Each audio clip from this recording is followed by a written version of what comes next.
The Dream. At exactly 2:17 in the morning, 6-year-old Noah Carter opened his eyes. He did not scream. He did not cry. He simply stared into the darkness. For several seconds, Noah remained completely still beneath his blanket, listening to the strange silence inside the house. The hallway outside his bedroom was dark. The window beside his bed was covered by thin blue curtains, and beyond them, the quiet streets of Briarwood were buried beneath a cold November fog. Noah slowly sat up. His small hands tightened around the blanket. Then he whispered 4 words. "Don't go into the house." No one heard him. His parents were asleep downstairs. Noah looked toward the bedroom door. The door was slightly open. A thin line of darkness stretched across the carpet. And then he saw it. A man, standing at the end of the hallway. Noah could not see his face. The man was wearing a dark jacket. There was something red on one of his hands. Noah's breathing became faster. The man slowly raised his head, and just before Noah could see his face, he woke up. Again. It was the 4th time that week, the 4th time Noah had dreamed about the same house, the same black car, the same man, and the same terrible sound. A woman screaming. Noah's bedroom door opened a few seconds later. His mother, Emily Carter, stepped inside. She was still wearing her pajamas, her brown hair loosely tied behind her head. "Noah?" The little boy didn't answer. Emily walked toward the bed. "Sweetheart?" Noah looked at her. His face was pale. "Mom?" "Yes?" "I saw the house again." Emily sighed softly. She had heard this before. For the past 2 weeks, Noah had been having strange dreams. At first, Emily thought it was normal childhood imagination. Children dreamed about monsters. Children dreamed about ghosts. Children dreamed about things they saw on television. But Noah's dreams were different. He never described monsters. He never described imaginary creatures. He described real places, places he supposedly never seen. "What house?" Emily asked gently. "The White House." Emily sat beside him. "The one with the broken window?" Noah nodded. "And the red door?" "Yes." "And the big tree?" Noah looked at her. "You remember?" "Of course I remember." Emily smiled. "You told me yesterday." Noah shook his head. "No." "What?" "I told you about the house before." Emily's smile disappeared. "What do you mean?" Noah looked toward the window. "I've seen it before." His mother stared at him. "When?" Noah thought for several seconds. "I don't know." Then he whispered, "Before I was born." Emily's face went still. Downstairs, Daniel Carter was making coffee when Emily entered the kitchen. Daniel was 38 years old. He worked as an electrical contractor and spent most of his days driving around Briarwood and the surrounding towns. He looked at his wife. "You look worried." Emily placed her hands on the kitchen counter. Noah had the dream again. Daniel stopped stirring his coffee. "The house?" Emily nodded. "The same one." Daniel sighed. "Kids have nightmares." "I know. Maybe he saw something online. He barely watches anything except cartoons." Daniel took a sip of coffee. "What did he say this time?" Emily hesitated. "He said he had seen the house before." Daniel frowned. "Seen it where?" "He doesn't know." Then Emily repeated the sentence Noah had told her. "He said he saw it before he was born." Daniel stared at her. For a moment, neither of them spoke. Finally, Daniel laughed quietly. "Okay." Emily looked at him. "What's funny?" "Nothing. It's just Noah is 6. I know. He doesn't understand what before he was born means. He says things sometimes that are hard to explain. Daniel put his coffee down. Did he describe anything else? Emily nodded. The car. What car? A black sedan. Daniel's expression changed slightly. And a man. What kind of man? Emily lowered her voice. He says the man has blood on his hand. Daniel looked toward the stairs. Did he see a murder? I don't know. Daniel walked toward his wife. Emily, it's a dream. I know. It's just a dream. Emily nodded. But something about the way Noah described the house bothered Emily, because he didn't describe it like a child imagining a place. He described it like someone remembering one. That afternoon, Emily took Noah to the grocery store. Briarwood was a small American town surrounded by forests, farmland, and old country roads. People knew each other, people talked, and old stories rarely stayed buried forever. As Emily pushed the shopping cart through the store, Noah sat quietly inside. Then suddenly he pointed toward the entrance. "Mom!" "What?" "That car!" Emily looked. A black sedan had just pulled into the parking lot. Noah's face became pale. "The car from my dream." Emily stopped pushing the cart. She looked through the glass doors. The sedan was parked about 50 yards away. An elderly man stepped out. Noah stared at him. "That isn't him." Emily exhaled. "See?" But Noah continued staring at the car. "He had a different car." Emily looked confused. "Who?" "The man." "Who?" Noah didn't answer. Instead, he whispered, "The man who killed her." Emily's hands froze on the shopping cart. "What did you say?" Noah looked at her. "He killed the woman." A strange silence seemed to surround them. People continued walking through the aisles. Shopping carts rolled across the floor. A child laughed somewhere near the bakery, but Emily heard none of it. She crouched beside Noah. "What woman?" "The woman in the house." "What happened to her?" Noah looked toward the black sedan. "She was hiding." "From who?" "The man." "What man?" Noah's eyes filled with tears. "He found her." Emily swallowed. "Then what happened?" Noah whispered. "He hit her." "With what?" "The clock." Emily felt a chill move down her spine. "What clock?" Noah looked directly into her eyes. "The clock stopped at 2:17. That night, Emily searched the internet. She sat alone at the kitchen table while Daniel slept upstairs. She typed, "Briarwood murder, 2:17 clock." Nothing. She tried, "Briarwood unsolved murder, black sedan." Again, nothing useful. Then she tried something else. "Old unsolved murder, Briarwood, woman, house." Several articles appeared. Emily clicked the first one. Nothing. The second, nothing. Then she saw a headline. Her fingers stopped moving. "Local woman found dead in home. Case remains unsolved." The article was 22 years old. Emily opened it. The victim's name was Sarah Whitmore, age 31. Date of death, November 14th, 2004. Location, an old white farmhouse approximately 7 miles outside Briarwood. Emily's heart began beating faster. She continued reading.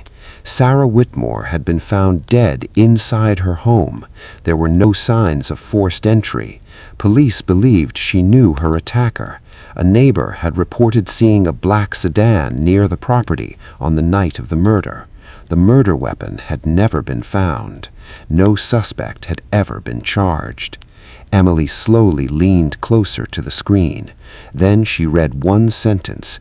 The antique wall clock inside the house had stopped at approximately 2:17 a.m.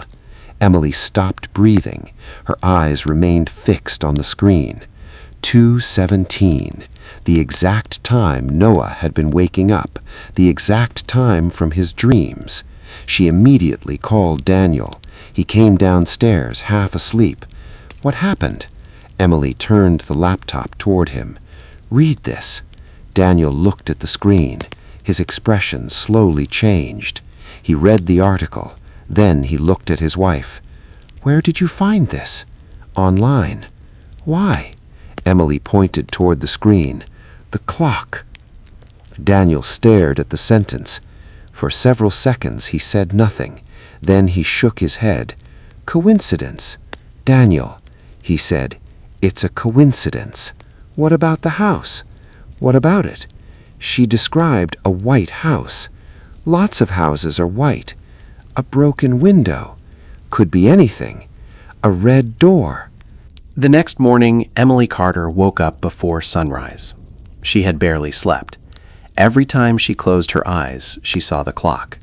2:17. And then she heard Noah's voice again. I was there. Emily sat on the edge of her bed and stared at the floor. She wanted to believe there was a simple explanation. Children dreamed strange things. Children mixed stories together. Children sometimes created memories from things they had seen without realizing it. But Noah had described details that he could not possibly have known. The white farmhouse, the red door, the broken upstairs window, the black sedan, the stopped clock, and now the basement. Emily slowly stood up. She walked toward the hallway. The old wooden clock was still hanging on the wall. Its hands remained frozen at 2:17. She touched the glass. Cold. Very cold. Then she noticed something. A small crack had appeared across the clock's glass. Emily frowned. She had never seen it before. She stepped back. From Noah's bedroom came a quiet voice. Mom? Emily turned. Noah was standing in the doorway. He was still wearing his blue pajamas. Why are you awake? Noah didn't answer. Instead, he looked at the clock. His face immediately changed. Don't touch it. Emily looked at him. Why? It knows. Emily's heart skipped. What knows? Noah stared at the clock. The house. At breakfast, Daniel noticed that neither of them was eating. He looked at Noah. You okay, buddy? Noah nodded. Daniel smiled. Good. But Noah wasn't looking at him. He was staring at the kitchen window. Daniel followed his gaze. There was nothing outside except their backyard. What's wrong? Noah whispered. The road. What road? The road to the house. Daniel exchanged a worried look with Emily. Then he pulled out a chair and sat beside Noah. Tell me about the house. Noah looked at him. The White House? Yes. It's far away. How far? Noah shrugged. Far. Is it in a town? No. Near a road? Yes. What does the road look like? Noah closed his eyes. For several seconds he said nothing. Then he began describing it. There are trees. How many? A lot. Anything else? A broken sign. What does the sign say? Noah frowned. I can't read it. Can you draw it? Noah nodded. Daniel placed a sheet of paper in front of him. Noah picked up a pencil. He drew a road, trees, a fence, a mailbox, then a small wooden sign. Emily leaned closer. There were 3 letters written on the sign. W-H-I. Daniel stared. What does that mean? Noah shook his head. I don't know. Emily looked at Daniel. Daniel was already reaching for his phone. I know someone who might. His name was Thomas Reed. Thomas had been a detective with the Briarwood Police Department for 31 years. He had retired 6 years earlier. Daniel knew him because Thomas had once worked on an electrical project at a municipal building. When Daniel called him, Thomas agreed to meet. They met at a small diner on the edge of town. Thomas was 72 years old. His gray hair was neatly combed, and his face carried the tired expression of a man who had spent too many years looking at things people wanted forgotten. He listened carefully as Emily explained Noah's dreams. He did not interrupt. He did not laugh. He did not dismiss them. When Emily finished, Thomas looked at Noah. What did you say your name was? Noah. Thomas smiled. Hello, Noah. Noah stared at him. You were there. Thomas's smile disappeared. Where? The White House. Emily immediately looked at Noah. Noah. But Thomas raised his hand. Let him talk. Noah looked at Thomas. You were wearing a blue jacket. Thomas became completely still. Emily noticed. Is that true? Thomas didn't answer. Noah continued. You were standing near the red door. Thomas leaned back. His face had lost all color. What else? Noah looked down. You were crying. Thomas's eyes filled with something Emily couldn't identify. Pain. Regret. Fear. Maybe all three. Finally, Thomas whispered. I wasn't crying. Noah shook his head. You were. Thomas looked away. Sarah was my friend. Emily stared at him. You knew Sarah Whitmore. Thomas nodded. I was one of the detectives assigned to her case. Daniel leaned forward. Why didn't you tell us that? Because you didn't ask. Did you know about the basement? Thomas looked at Daniel. Yes. Emily's heart started pounding. You knew? Thomas nodded slowly. There was a basement. Why wasn't it mentioned in the newspaper? Because the police never found anything there. But Noah described it. Thomas looked at Boa. What exactly did you see? Noah answered quietly. A red box. Thomas's expression changed. A blue chair. Thomas leaned forward. And a man's hand. Thomas stopped breathing for a moment. Anything else? Noah shook his head. Thomas whispered. There was no blue chair. Emily frowned. What? Thomas looked at her. There was never supposed to be a blue chair in that basement. Noah immediately said. There was. Thomas stared at him. How do you know? Noah looked brightened. He sat there. Who? The man. Thomas's hands became trembling. What man? Noah whispered. The man who killed Sarah. Thomas took them to his house. He opened a locked cabinet in his study. Inside were several old folders. He pulled one out. The label read, Whitmore, Sarah. Case 04-117. Emily looked at the file. You kept this? Thomas nodded. I couldn't let it go. He opened the folder. Inside were photographs, police reports, witness statements, maps, and crime scene sketches. Thomas placed one photograph on the table. It showed Sarah Whitmore's farmhouse. Emily stared at it. The house was exactly like Noah's drawing. White walls, red door, broken second-floor window, large tree beside the house. Even the shape of the roof was identical. Emily covered her mouth. Daniel whispered, How? Thomas didn't answer. He placed another photograph beside it. It showed the driveway. A black sedan was visible in the background. Emily looked at Noah. Noah was staring at the photograph. He suddenly pointed. That's it. Thomas's voice trembled. What? The car. Thomas leaned closer. What about it? The window. What window? Noah pointed at the driver's side. It was broken. Thomas looked at the photograph. The driver's side window was intact. No. Noah shook his head. Not that one. He pointed to the back. The other car. Thomas froze. What other car? Noah looked at him. There were two. Thomas slowly turned the photograph over. There was no second car. But behind the farmhouse, hidden by darkness, something appeared to be parked beneath the trees. Thomas stood up. He grabbed a magnifying glass. He studied the photograph. Emily watched him. What do you see? Thomas didn't answer. He picked up another photograph. Then another. He spread them across the table. Finally, he whispered. There were two cars. Daniel looked at him. What? Thomas pointed to the photograph. The original investigation notes mentioned one vehicle. But you're saying there were two? Thomas nodded. One black sedan. And the second. Thomas stared at the photograph. We never identified it. That afternoon, Thomas drove them to the Briarwood Police Department. He requested access to the old case archive. The current chief initially refused. But when Thomas explained what Noah had described, the chief agreed. They entered a small records room. Dust covered the shelves. Old boxes were stacked along the walls. Thomas found a box marked Whitmore Case. Evidence. Inside was a collection of photographs. Thomas began sorting through them. Noah stood beside Emily. Suddenly he pointed toward a photograph. That one. Thomas picked it up. It was a picture of Sarah's bedroom. The bed. A lamp. A dresser. A window. Nothing unusual. What do you see? Noah pointed toward the wall. There. Thomas frowned. The painting. No. Noah moved closer. Behind it. Thomas looked at the wall. There was an old framed painting hanging beside the bed. He removed it from the photograph display. What? Noah whispered. Door. Thomas stared at the wall. There was no door. Noah shook his head. There was. Thomas pulled out the original crime scene diagram. He spread it across the table. The bedroom layout is marked. No hidden door. No passage. No additional room. Then Noah took the pencil from the table. He drew a rectangle. Behind the painting. A room. Thomas stared at the drawing. What room? Noah looked up. Where she hid. That evening, Thomas made a decision. He would take them to the house. Emily immediately objected. No. Thomas looked at her. Why not? Because you told us not to let no one near the property. I said that because I didn't know what he knew. He's 6. I know. He shouldn't be involved in this. Thomas nodded. You're right. He looked toward Noah. But if the things he is describing are real, then someone needs to understand why. Daniel spoke quietly. Can we go without him? Thomas shook his head. Maybe. Emily looked relieved. Then Noah said, the house won't be there. Everyone turned toward him. What? Noah looked at Thomas. It moves. Thomas stared. Buildings don't move. Noah shook his head. Not the house. Then what? The dream. That night, Noah dreamed again. He was standing outside the farmhouse, but this time he wasn't alone. A woman stood beside him. She was young. She had long brown hair.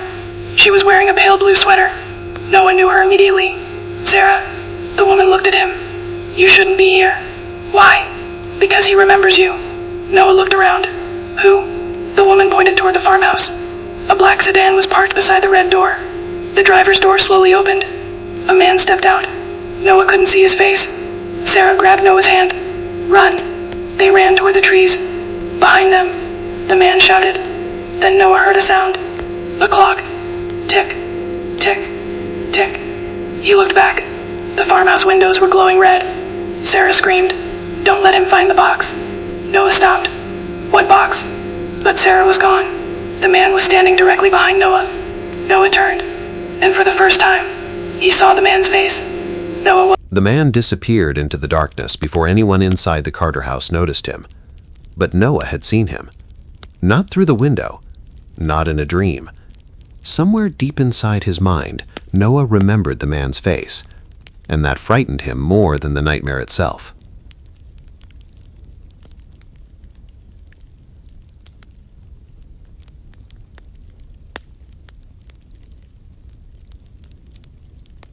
The next morning, Briarwood woke beneath a heavy gray sky. Rain had fallen during the night. The streets were wet, the trees were dripping, and a cold wind moved through the empty branches. Inside the Carter house, Emily stood in the kitchen making breakfast. She had barely slept. Daniel was sitting at the table with his laptop open. Thomas Reed had sent him several photographs from the old Whitmore case. Daniel stared at them again and again. One photograph showed the farmhouse. Another showed Sarah Whitmore's bedroom. Another showed the driveway, and another showed the old basement. Daniel zoomed in on the basement photograph. There was a chair, a wooden chair. But it wasn't blue. It was brown. Daniel looked toward Noah. The little boy was sitting on the living room floor. He was drawing. Again. Emily noticed. What are you drawing now? Noah didn't answer. She walked over. At first, she saw only scribbles. Then she recognized the farmhouse. The white walls, the red door, the large tree. But there was something new, a second-floor window, and behind that window, a person. Emily crouched beside him. Who is that? Noah kept drawing. Sarah. Emily felt a chill. Why is Sarah upstairs? She was trying to get out. Get out of where? The room. What room? Noah looked up. The locked room. Emily stared at him. Sarah was locked inside a room? Noah nodded. Who locked her there? Noah's pencil stopped. The man. Emily swallowed. Do you remember his name? Noah shook his head. But you remember his face? Noah nodded. What does he look like? Noah's eyes moved toward the window. He looks old. How old? Very old. Gray hair? Yes. Scar? Noah touched the left side of his neck.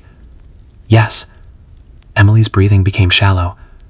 And the silver watch? Noah nodded. Yes. Daniel entered the room. What happened? Emily looked at him. He remembers the watch. Daniel looked at Noah. Buddy, can you draw the watch?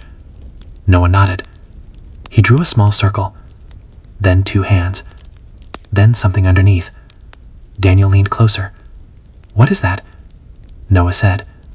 Numbers. What numbers? Noah looked at the drawing. 2. Then he added another number. 17. Daniel looked at Emily. The clock again. 2:17. But this time there was something else. A small symbol beneath the watch. Daniel couldn't recognize it. What does that mean? Noah shook his head. He dropped it. Who? The man. Where? In the basement. Daniel immediately stood. I need to talk to Thomas. Thomas arrived 30 minutes later. He entered the house carrying a brown cardboard box. Emily looked at him. What is that? Old evidence copies. Daniel frowned. Copies? Thomas nodded. The original evidence is stored at the county archive. He placed the box on the table.